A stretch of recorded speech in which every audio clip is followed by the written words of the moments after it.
É isso aí, galera.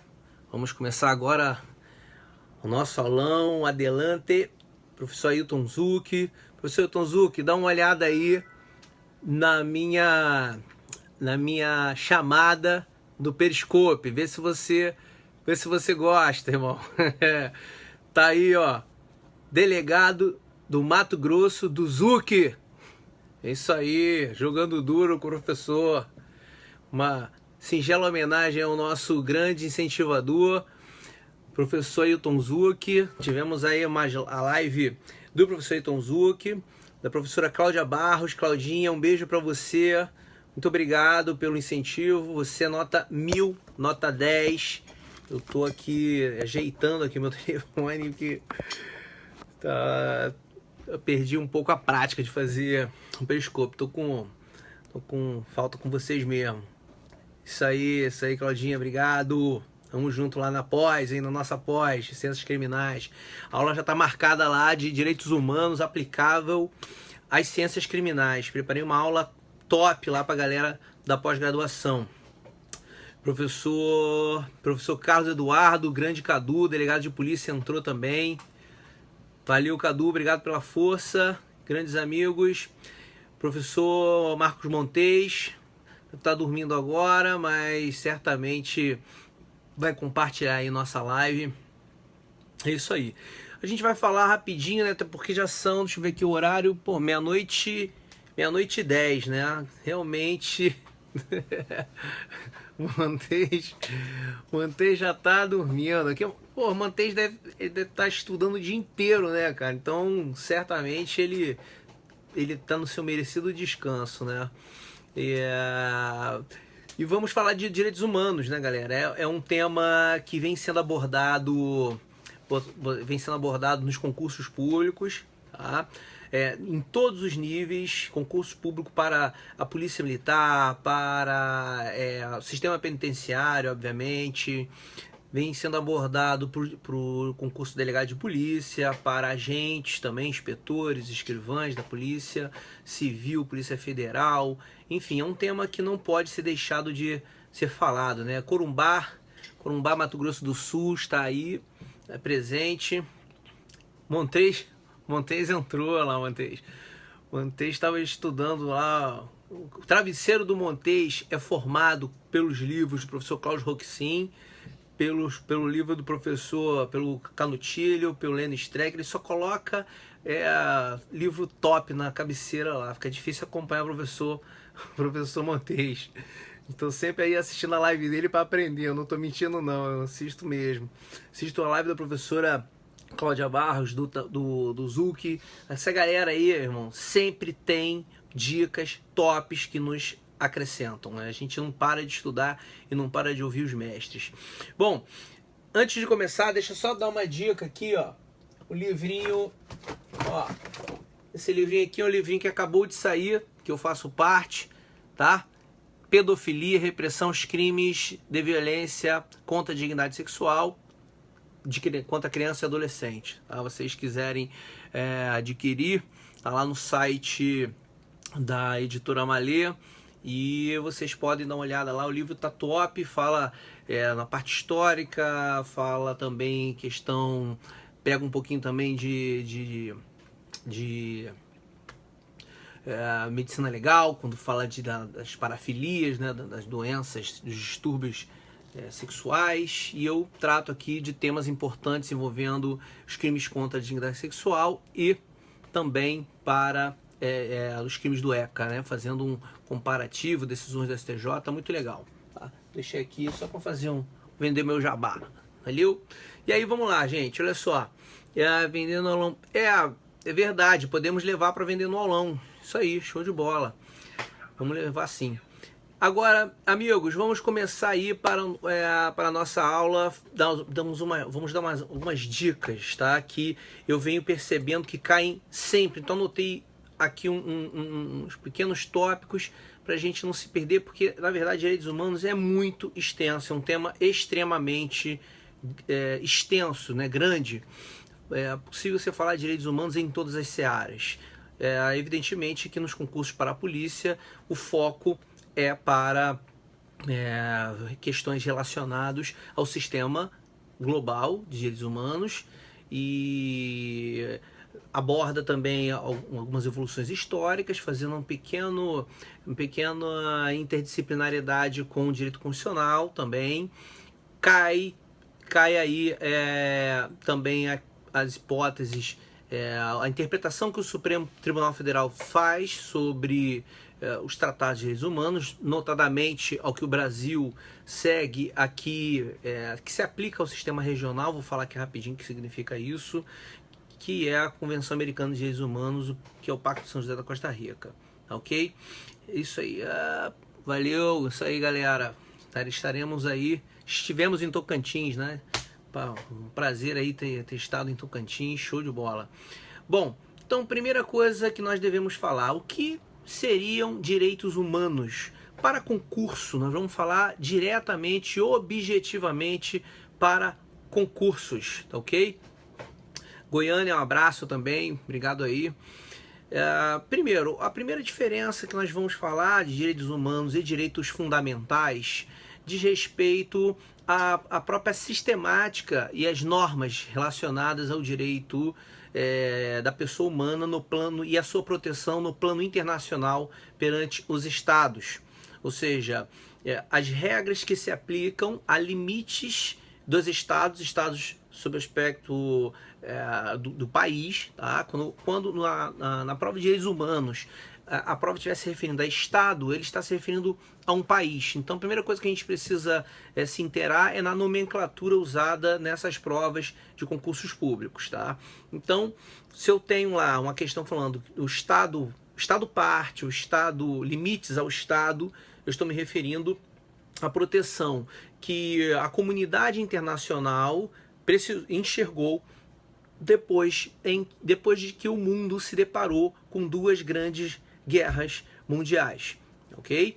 Essas grandes guerras acabou passando a ideia para a comunidade internacional que alguns direitos individuais não podem ficar sobre a proteção, ou não são suficientes somente o plano interno de proteção da norma, ou seja, a norma não consegue proteger a dignidade da pessoa humana somente com legislações internas.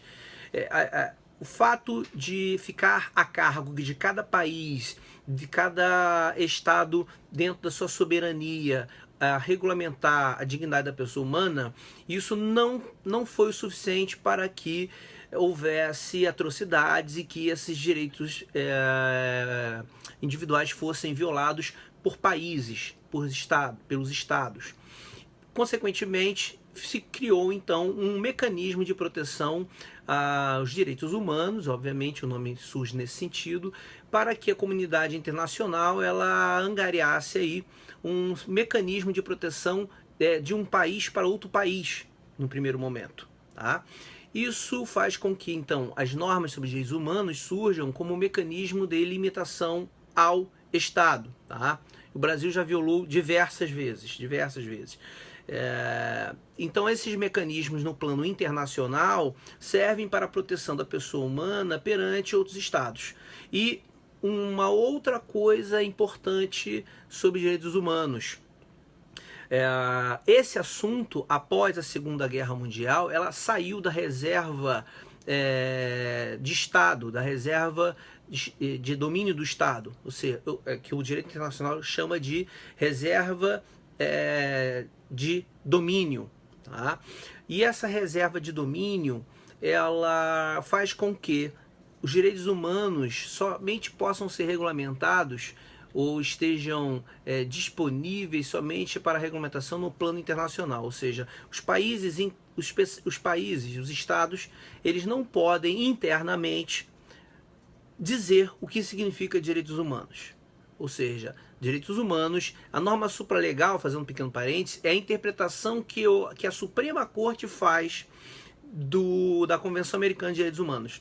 A gente vai chegar lá nessa dica ainda. Mas antes de chegarmos no Pacto de São José da Costa Rica, é importante falarmos de outros assuntos que são cobrados nos concursos, ok? E uma delas é justamente essa mecânica da chamada reserva de Estado, tá? E como é que isso surge? Então agora a gente vai começar a falar sobre como surgiu isso no plano histórico. Próxima dica, né? Plano histórico. Bom, primeira coisa, quando ocorre a Primeira Grande Guerra, a Primeira Guerra Mundial, na verdade, foi chamada de Grande Guerra, até porque ninguém sabia que surgiria a Segunda Guerra Mundial, então a Primeira Guerra Mundial que nós chamamos hoje é chamada de Grande Guerra. Exatamente. E em 1919, os países que venceram, os países aliados que venceram a Primeira Guerra Mundial, eles se reuniram justamente para consolidarem uma ideia sobre a proteção desses mesmos estados à dignidade da pessoa humana, ou seja, um país se protegendo contra outro país e, ao mesmo tempo, protegendo os seus estrangeiros, não é? Quando eles estivessem dentro, né? Quando estivessem em cada um desses países que eles não são nacionais, não fazem parte, o país eles se preocuparam na proteção dessa dignidade, principalmente quando que diz respeito ao seu nacional, quando estivesse em outro país. E aí se percebeu que a guerra ela acabou, digamos assim, mostrando que o quanto internamente cada um desses países não tinha mecanismo suficiente para proteger um estrangeiro. Então, esses países se reuniram e, de acordo com o Tratado de Versalhes em Paris, criaram a chamada Liga das Nações ou Sociedade das Nações. Esses dois termos são usados, tá? Então anota aí a primeira dica. Eu tenho a chamada Sociedade das Nações ou Liga das Nações. Foi o embrião, na verdade, da ONU. Antes da ONU surgir como Organização das Nações Unidas, surge primeiro a chamada Liga das Nações. O problema é que essa Liga das Nações ela não conseguiu gerar coesão e um consenso, né, entre algumas questões, né, sobre direitos humanos, e aí surge, principalmente por conta da Alemanha, e aí surge a Segunda Guerra Mundial. Ele é dissolvido, né, essa Liga das Nações, ela se extinta e a Segunda Guerra Mundial ela surge, né? Depois da Segunda Guerra Mundial, em razão do Holocausto, o grande constrangimento perante a comunidade internacional, se reúnem os países e dessa vez dão surgimento à ONU, através da Carta da ONU. Então, o primeiro documento do Sistema de Proteção aos Direitos Humanos, Sistema de Proteção Internacional, ou melhor dizendo, global, se chama Carta das Nações Unidas, que também cria a Corte Internacional de Justiça. Ok? Então, próxima dica, tópico que sempre cai em prova de direitos humanos, é a Carta das Nações Unidas. Ok? Isso aí.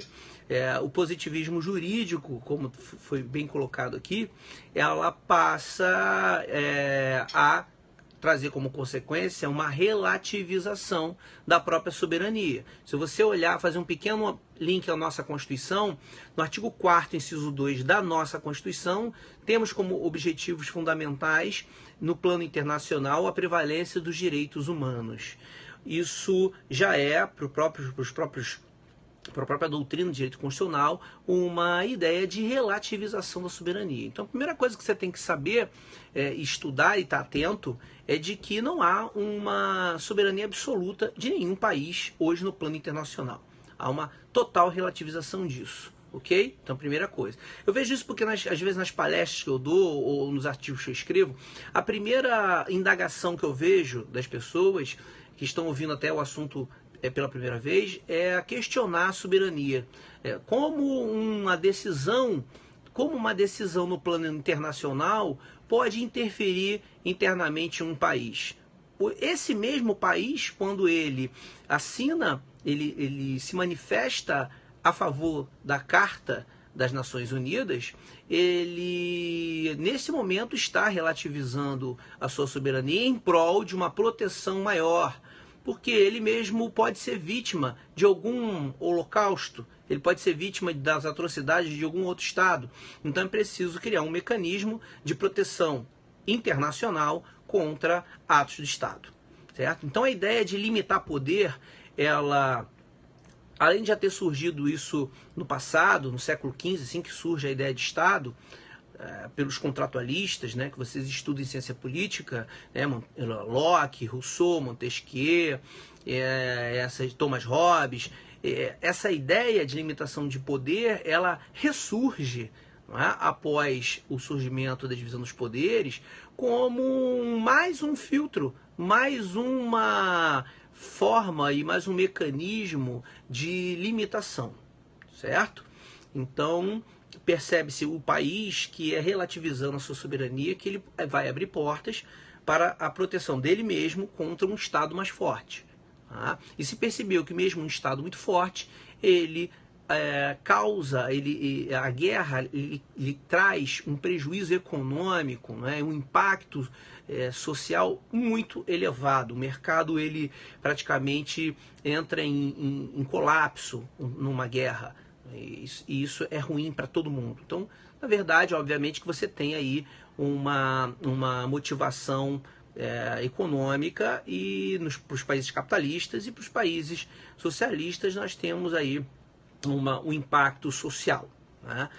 Temos motivações diferentes nos polos dos países no âmbito político. Isso vai acarretar, inclusive, uma certa dificuldade de se criar documentos no plano internacional que unam interesses do bloco capitalista e do bloco socialista, que nós apelidamos de comunistas. Tá?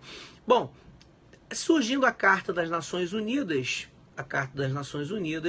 ela traz, aí ela cria, na verdade, um grupo de trabalho, né, que se denomina Comissão de Direitos Humanos. Tá? E aí, nós vamos aqui na nossa dica, tá? Nessa Comissão de Direitos Humanos, botar aqui, tá aqui. Bom, essa Comissão de Direitos Humanos, ela começa a realizar um trabalho junto aos países para poder criar, digamos assim, os principais tópicos, os principais direitos, regras que poderiam ser consideradas direitos humanos. No início eu coloquei aqui a diferença dos direitos humanos para direitos fundamentais. Enquanto os direitos humanos passam a ser, por exemplo, um mecanismo de freios aos estados contra outros estados, quando falamos de direitos fundamentais, quando estamos falando de direitos fundamentais, a gente está falando da proteção às liberdades públicas, aos direitos sociais de um país, ou seja, internamente. Então, resumidamente, as regras sobre direitos fundamentais são aquelas elaboradas por um país internamente. E as de direitos humanos são aquelas elaboradas no plano internacional ou perante a comunidade internacional. Então, não é muito adequado falarmos direitos humanos fundamentais. No plano do estudo dos direitos humanos, há uma boa diferença, pelo menos de origem, entre direitos humanos e direitos fundamentais. A gente percebe na doutrina uma certa tendência a falar de direitos humanos fundamentais, quando se estuda isso internamente, por uma razão simples. Muitos dos direitos fundamentais previstos na nossa Constituição são reflexos dos próprios direitos humanos tratados previstos nos tratados. E aí a Carta da ONU começa, então, a elaborar um trabalho, voltando ao assunto da Carta da ONU, ela começa a elaborar um trabalho, e dali surge a chamada Declaração dos Direitos Humanos, Declaração Universal dos Direitos Humanos. Esse, então, é o segundo documento importante para a sua prova. Inclusive, quem for fazer prova para Mato Grosso do Sul, leia a Declaração Universal dos Direitos Humanos. Nós podemos dizer que 90% das questões relacionadas a direitos humanos depende do domínio que você tem desses direitos previstos na Declaração Universal dos Direitos Humanos, ok?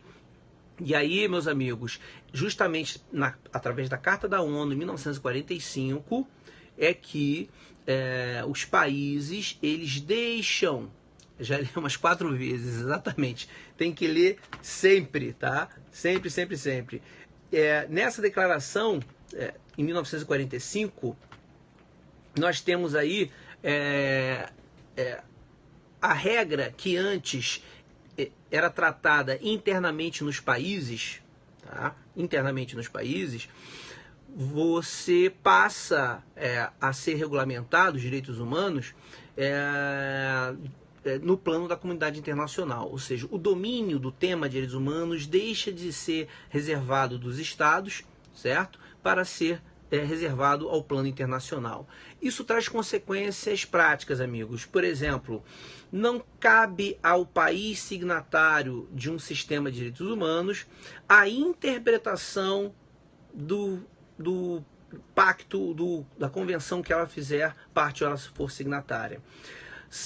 Se por acaso a Corte Interamericana, a Corte Europeia ou Africana, se ela já fez a interpretação a respeito de um determinado tema de direitos humanos, não pode o país fazer uma interpretação de uma forma distinta daquela realizada pela Corte. Isso que é a consequência prática da chamada domínio de reserva dos Estados. Domínio de reserva dos Estados. Gravem essa expressão. Tá? Domínio de reserva dos Estados significa que um determinado assunto cabe somente a cada país, a cada Estado tratar. Em 1945, após a aprovação da Carta da ONU, os direitos humanos deixaram de estar sob a reserva de domínio dos Estados, ou o domínio reservado dos Estados. Gravem essa expressão, domínio reservado dos Estados. Antes do domínio, antes dos direitos humanos saírem do plano interno de tratamento para o plano internacional, havia direitos humanos? E, na verdade, isso aí, domínio de reserva dos Estados, tá? Não inclui direitos humanos, isso aí. Ou seja, aquilo que é de domínio de reserva dos Estados não está hoje mais o assunto direitos humanos, ok? O que existia antes da ONU? Antes da ONU existia uma expressão chamada de padrão mínimo internacional. Padrão mínimo internacional significava que os direitos humanos, eles eram tratados internamente por cada estado, cada país. No entanto, o direito dos estrangeiros era respeitado. Então, padrão mínimo internacional significaria que, sobre direitos humanos, cada país poderia fazer o que quisesse com o seu povo, menos com os estrangeiros. Ou seja, aqueles estrangeiros não poderiam estar incluídos no tratamento de direitos humanos regulamentados internamente. Beleza? Então, esse padrão mínimo internacional era o que vigia até a Carta da ONU em 1945. A partir daí, sai do domínio de reserva dos Estados, dos direitos humanos, e passa à comunidade internacional. Show? E aí, então, essa comissão de direitos humanos criada pela ONU, tá? Ela começa em 46 e vai até 2006. Tá?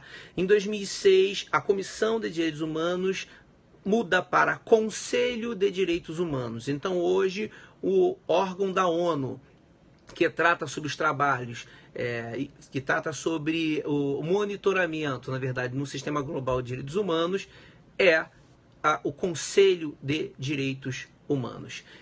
Esse Conselho de Direitos Humanos hoje faz parte, era a chamada Comissão de Direitos Humanos. Show? Bom, então,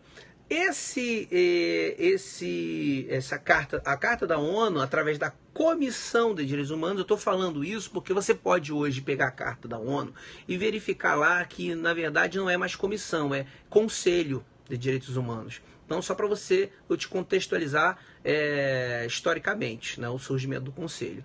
Nessa Comissão de Direitos Humanos, essa Comissão de Direitos Humanos também não se confunde com a Comissão de Direitos Humanos previsto lá na OEA, ok? Previsto no Pacto de São José da Costa Rica. Tá? Bom, voltando aqui, só para você não confundir. Então, nessa Comissão de Direitos Humanos, os trabalhos realizados por essa comissão, ela faz surgir a Declaração Universal de Direitos Humanos e os dois pactos, Pacto Internacional de Direitos Civis e Políticos e Pacto Internacional de Direitos Econômicos, Sociais e Culturais. São dois pactos que são de direitos humanos, obviamente, mas são dois pactos criados em formas distintas, no mesmo ano, em 1966, mas de formas distintas. E por que isso acontece? Isso também cai em prova, tá? Então, voltando aqui, Carta da ONU, depois a Carta da ONU elabora a comissão cria a Declaração Universal dos Direitos Humanos. Coisa que você pode confundir, dica, toma cuidado com isso. Não confunda a Declaração Universal de Direitos Humanos com Declaração Universal ou Declaração dos Direitos do Homem e do Cidadão. Chama no Perceba. Isso aí. Aqui, ó. Chama no Perceba. Olha só. Não confunda Declaração Universal de Direitos Humanos com Declaração do Homem e do Cidadão. Dos Direitos do Homem e do Cidadão. A Declaração de Direitos do Homem e do Cidadão, ela é, na verdade, uma declaração que é criada pela Assembleia, na Assembleia Constituinte Francesa, em 1789. É um documento histórico,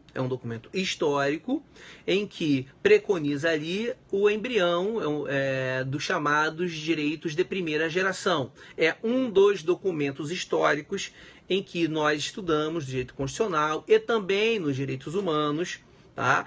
Dos chamados direitos de primeira geração, ok? Alguns autores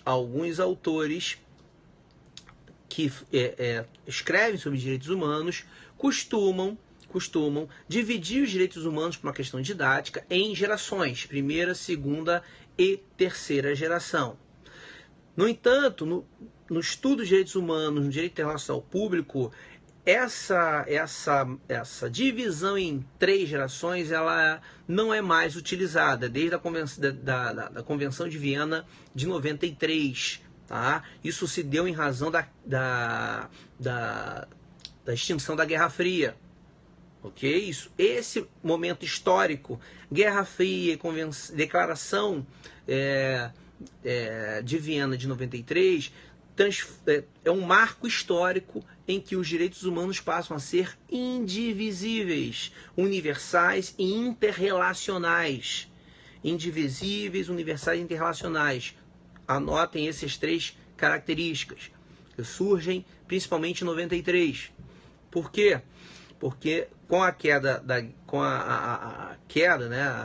da Guerra Fria, vou repetir, com a extinção da Guerra Fria, e que dividia o mundo, né, no bloco capitalista e no bloco socialista, e isto fez com que, no próprio surgimento desses pactos internacionais de direitos civis e políticos e o Pacto Internacional de Direitos Econômicos, Sociais e Culturais, fossem criados de formas em documentos distintos, porque o primeiro, Pacto Internacional de Direitos Civis e Políticos, ele é paradigma do Estado liberal, em que os direitos individuais, direitos da liberdade, expressão, direitos de associação, prevalecem em países do bloco capitalista.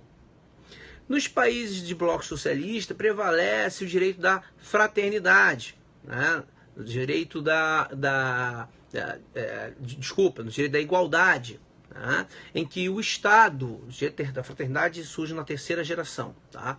Então, liberdade, primeira geração, igualdade, segunda geração, e há uma prevalência, uma preponderância de legislação e de regime político no bloco capitalista para os direitos e liberdades individuais. E no bloco socialista, da igualdade, em que o Estado deve promover a seguridade social, os direitos sociais, previdenciário, certo? Esse paradigma surge, obviamente, quando se percebe que os Estados começam a explorar economicamente, através nas indústrias, mulheres, crianças, a um número excessivo de trabalho, né? E aí na Segunda Guerra Mundial, principalmente, você começa, na verdade, ainda na Primeira Guerra, no final da Primeira Guerra, você começa a perceber um movimento político de luta por igualdade, por direitos individuais, indivisíveis, interrelacionáveis e universais, exatamente. E isso surge em 93, com a queda da Guerra Fria.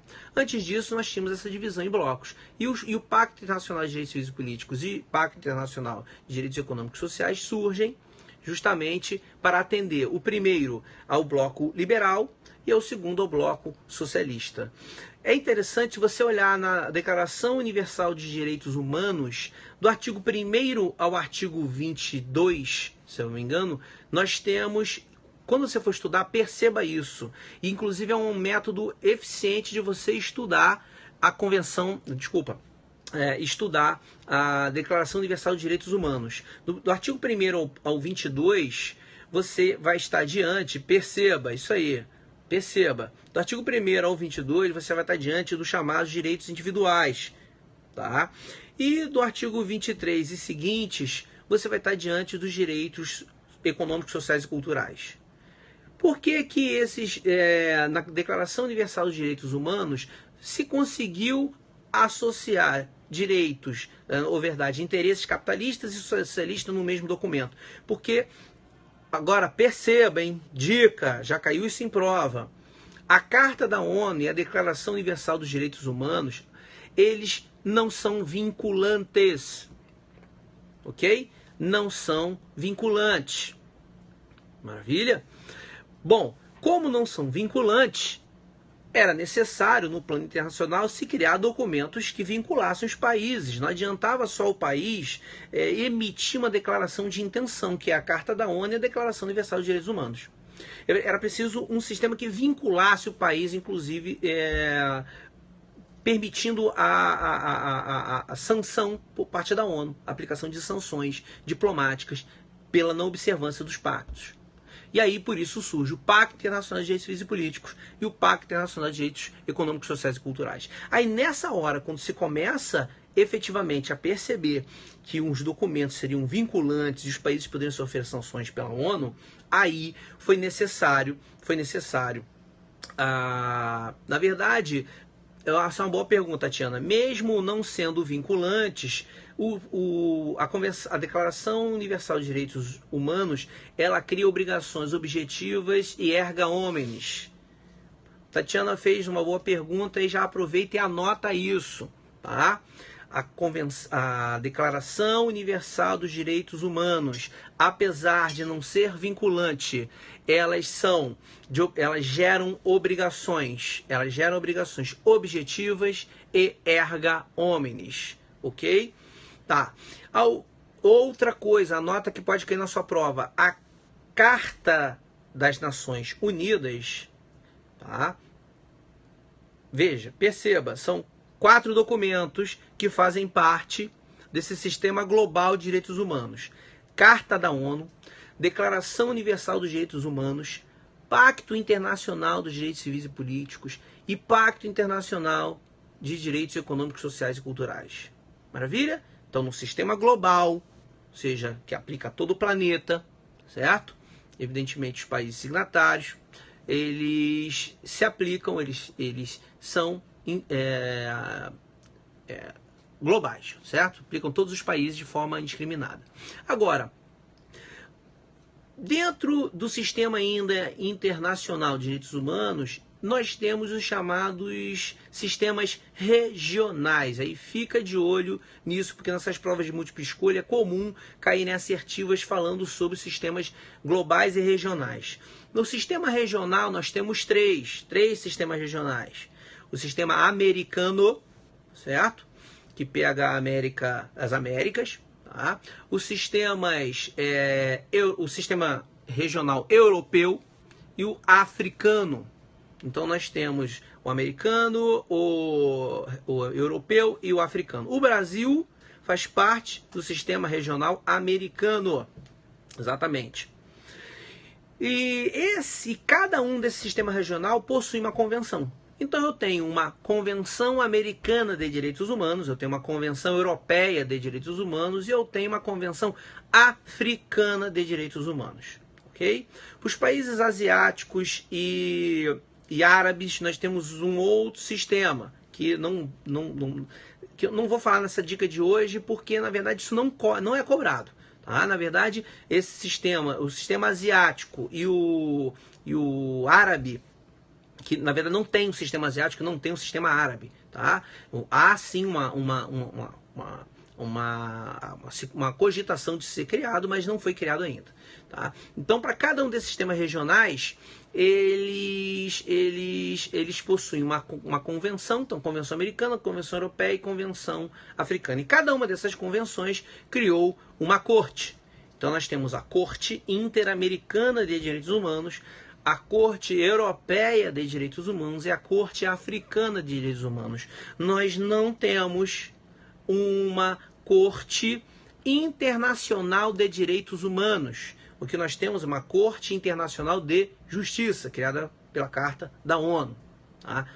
Carta das Nações Unidas, ok?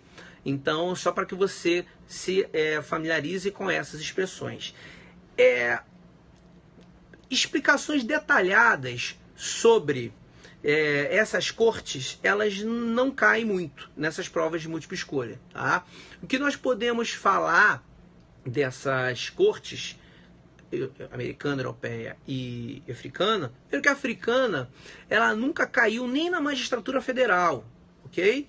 Eu tenho acompanhado as questões da magistratura federal sobre direitos humanos e não cai, não vem. Se cair um dia vai ser, digamos, uma puxada de tapete bonita. O que cai, quando cai, é a convenção, é a Corte Interamericana, é o sistema do pacto europeu, né, e o pacto americano. Né? A Convenção Americana de Direitos Humanos é conhecida como o Pacto de São José da Costa Rica. Ok? Então vamos lá. Chamando aqui no como é que é o negócio aí chamar no percebe. Então percebe bem. Chama no percebe. Então olha só, perceba, chama no perceba. Olha só, perceba, tá? A Corte Interamericana, a Convenção Americana de Direitos Humanos, nós temos dois órgãos: a Corte Interamericana de Direitos Humanos e a Comissão de Direitos Humanos.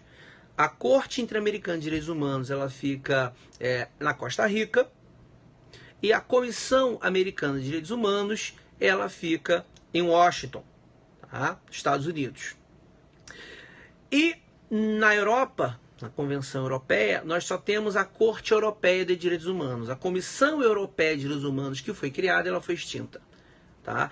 Na verdade, o sistema europeu de direitos humanos, nesse aspecto, é compreendido pela doutrina de direitos humanos como mais avançada do que a americana, porque, na verdade, as pessoas possuem acesso direto à Corte Europeia. Ou seja, se alguém quiser levar um caso de violação de direitos humanos no sistema europeu à Corte Europeia, diretamente ela pode.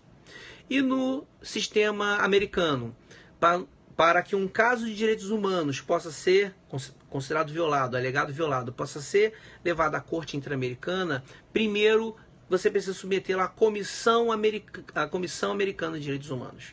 Se a Comissão Americana de Direitos Humanos aceitar e emitir um relatório dizendo que há violação de direitos humanos e recomendando a um país quais as providências ele deve adotar, inclusive podendo condenar o país a uma indenização à pessoa que teve um direito humano violado, ou grupo de pessoas que teve um direito humano violado.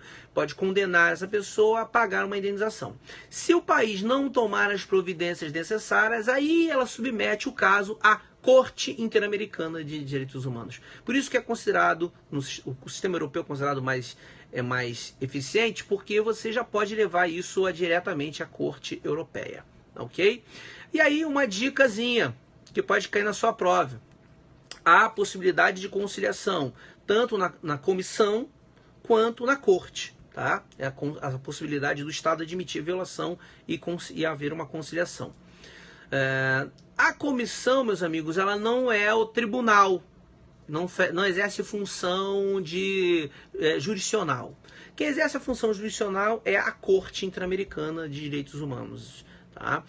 A comissão ela elabora um relatório de recomendação. Uma coisa interessante, Vocês sabem como surgiu a Lei Maria da Penha? A Lei Maria da Penha, por exemplo, ela surge com base em um relatório da Comissão Americana de Direitos Humanos. O caso Maria da Penha é levado à Comissão de Direitos Humanos e essa comissão chega à conclusão de que havia sistematicamente violações a direitos humanos aqui no nosso país. E o Brasil não estava protegendo as mulheres contra a violência doméstica e familiar. Então, através do relatório 54 de 2001,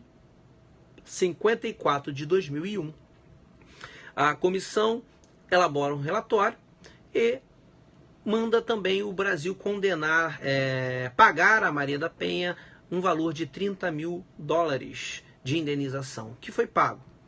E também foi criada a Lei Maria da Penha em 2006. Então, o Brasil, na verdade, atendeu às recomendações da Comissão Americana de Direitos Humanos, no caso Maria da Penha. E isso, portanto, não foi necessário ser levado à Corte Interamericana. Caso que não aconteceu com a guerrilha do Araguaia. Cuidado, olha esse caso. Caso Gomes Lund versus Brasil. Caso Gomes Lund versus Brasil, chamado Guerrilha do Araguaia. Esse caso, a Comissão Americana relatou dizendo que o Brasil violou direitos humanos por não apurar os responsáveis pelo massacre em 1970, na chamada Guerrilha do Araguaia, e por conta disso, esse caso foi levado à Corte Interamericana de Direitos Humanos e o Brasil foi condenado. Gomes Lund, exatamente essa expressão colocada aí pela nossa amiga. Tá? E esse caso foi levado à Corte Interamericana e o Brasil foi condenado. Tá? Outro caso de relevância foi condenado. E mais, condenado tem o caso Ximenes, nós temos o caso Escher. O caso Escher é mais emblemático sob o aspecto processual penal. Porque no caso Escher versus Brasil, o Brasil foi condenado porque um major da Polícia Militar iniciou uma investigação criminal contra membros do MST e representou por interceptação telefônica ao a uma juíza do Paraná. E essa juíza, ela concedeu a interceptação telefônica, a investigação de um crime comum foi realizado pela Polícia Militar e depois essas informações foram divulgadas pela imprensa. Dentre diversas violações de direitos humanos, uma delas foi a de que órgãos militares, eles somente podem investigar crimes relacionados a violações que atentam diretamente à administração militar. Se você não atender, se a conduta não for violadora da administração militar, ou seja, os crimes militares propriamente ditos, não cabe nem a Polícia Militar ou Forças Armadas, aí a decisão foi no Brasil, mas ela serve para todos os países, não cabe aos órgãos militares ou a chamada jurisdição militar exercer função de investigação e processamento de crimes comuns ou de civis que não tenham atingido a administração militar, que foi o caso exatamente aqui chamado de caso Escher versus Brasil, certo? Então citei aqui alguns casos, mas amigos, isso aqui são casos curiosos e são dicas que talvez a gente esteja apostando, disso poder ser cobrado numa prova de delegado, tá? Porque esses casos foram muito ventilados. Principalmente no caso Escher, em que no Mato Grosso a Polícia Militar realizou investigação com interceptação telefônica em que envolveu magistrados, membros do Ministério Público, das forças policiais, agentes políticos, e isso foi questionado novamente, se a Polícia Militar poderia fazer investigação de crime comum com interceptação telefônica. Então é um caso que pode ser que seja cobrado na prova, por ser uma situação que foi ventilada recentemente. Mas não é tradição dos concursos cobrarem casos específicos julgados na Corte Interamericana, tá bom? É muito comum isso cair na prova da magistratura, tá? Federal. No concurso para delegado não é comum. Concurso para delegado, a dica é Declaração Universal de Direitos Humanos. Vocês têm que ler isso. A parte do preâmbulo, por exemplo, já caiu diversas vezes. Só o preâmbulo da declaração. Tá? E aí, o que a gente pode fazer para... Deixa eu ver que eu anotei aqui para gente, de dica, né? Para a gente poder falar. Ah, sim, uma coisa interessante, tá?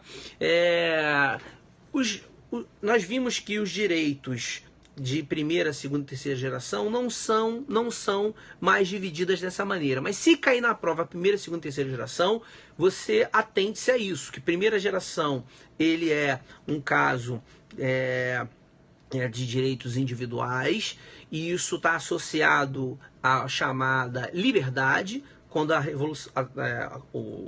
Declaração de Direitos do Homem e do Cidadão, que é um documento político em que a França declara ali, né, a liberdade, a igualdade e a fraternidade, elas na verdade dão aso, no caso da igualdade, da liberdade, a um paradigma do Estado liberal, obviamente, e isso serve como um pontapé inicial para os documentos, para consolidar documentos que protejam os direitos individuais.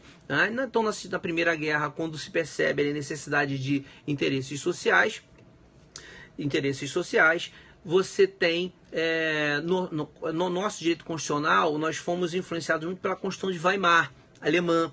Mas nos direitos humanos, quando falamos de segunda geração, dica boa é essa, hein? Se essa cair, vai derrubar a galera que não estiver prestando atenção, tá? Olha só, o primeiro documento histórico que surge influenciando os estados, a criação de direitos sociais, previdenciários, né, limitação de horário de trabalho, não foi a Constituição de Weimar de 1919. Foi a Constituição Mexicana de 1917. Portanto, se cair na sua prova documento histórico que trate de direitos humanos de segunda geração, tá? Se assim for denominada na prova, você deve se atentar à Constituição Mexicana de 1917. Esta sim, foi o primeiro documento histórico que influencia os países a elaborar direitos sociais. Tá? Bom, e para fazer um pequeno comparativo com o direito constitucional, nós sabemos que os direitos individuais, escopo do Estado liberal, eles preconizam a ideia de que o Estado deva se abster de praticar determinados comportamentos. Então, pena de morte, o Estado deve se abster de criar pena de morte. Prisão, o Estado deve se abster de criar normas que gerem prisão como regra, por exemplo. E a nossa Constituição, ela repete esses direitos de primeira geração. Nos direitos de segunda geração, direitos humanos, o Estado, ao invés de se abster, ele deve ser promotor desses direitos sociais. Então, enquanto no primeiro o Estado ele se abstém, é um comportamento negativo, nos direitos sociais o Estado ele deve promover, ele deve ser um promotor dos direitos sociais, portanto ele deve ter normas, deve se atentar às normas chamadas de segunda geração, de promoção desses direitos. Tá? Na verdade é o seguinte, nós geralmente falamos nas gerações, nas quartas, quintas, sextas, tem gente que fala até em sétima geração, no direito constitucional. Nos direitos humanos, primeiro, nós não dividimos mais direitos humanos em primeira, segunda e terceira geração. Então, no máximo, a terceira geração, que seria direito de fraternidade, tá? Que inclui aí os direitos de quarta, quinta e sexta. Tá? Agora, após a Convenção de Viena de 93, houve, e com a quebra da dicotomia do polo capitalista com o polo socialista, nós não mais fazemos essa divisão. Então fica aqui só um alerta que, apesar disso acontecer, o que nos traz uma reflexão de que, se isso for cobrado, geralmente vai ser cobrado a primeira e a segunda geração. Não vi nenhum dos concursos cobrar em direitos humanos o debate, o conceito sobre questões de terceira geração. Até porque, isso aí, até porque, se você olhar a Declaração Universal de Direitos Humanos, nós temos nitidamente ali os direitos de primeira e segunda geração na declaração. Então, por isso que isso é muito mais cobrado. tá ok? Bom, enfim, tem muita coisa que a gente pode falar.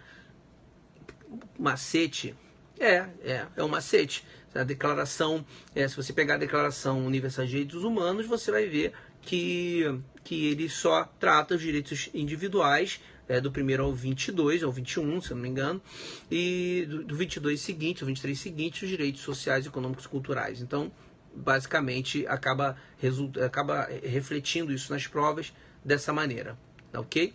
Então, meus amigos, olha só, eu teria muito mais coisas, mas o horário já está avançado e a gente fica aí para uma outra oportunidade para falarmos de mais dicas. No adelante falaremos de mais dicas, temos lá 15 itens sobre direitos humanos. Eu vou abordar algumas dessas questões lá no adelante e vamos dar mais dicas lá, baseado em casos concretos, que eu digo nas questões, tá? Nas questões de concursos anteriores. Vamos ter questões de delegado de São Paulo, delegado de Minas, e outros concursos públicos que abordaram esse tema de direitos humanos. Espero que vocês tenham anotado essas dicas, espero que tenham sido úteis, e a gente fica por aqui. Falou? Um abraço e até mais. Porra, fiquei quase uma hora.